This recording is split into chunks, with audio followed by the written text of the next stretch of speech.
درود دوستان، خبرهای خیلی خوش.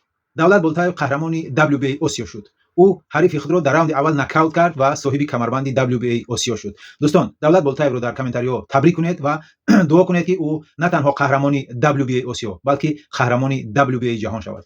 دولت بولتاєв جوان است و خیلی ضربه های قوی دارد که حریف خود را در یکم راند نکاوت کرد و صاحب کمربند شد. این افتخاری ملت تاجیک و افتخاری ورزش تاجیک است.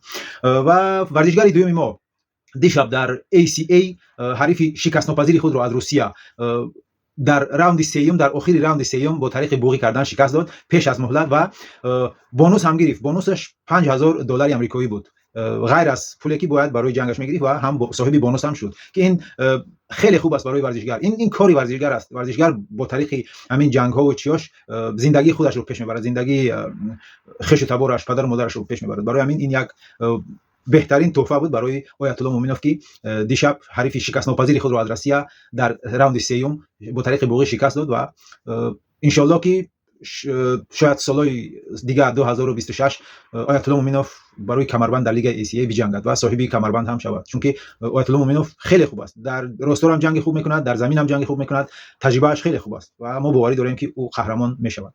دوستان، دولت بولتاєv و آیت الله مومن رو در کامنتاری ها تبریک کنید و با اونها موفقیت ها آرزو نمایید و دعا کنید که او همیشه دست بالا شوند و بیرق تاجیکستان رو بلند بردارند. در کانال مشتی تاجیکی ابونه شوید و خدا یار و یاورتان باد.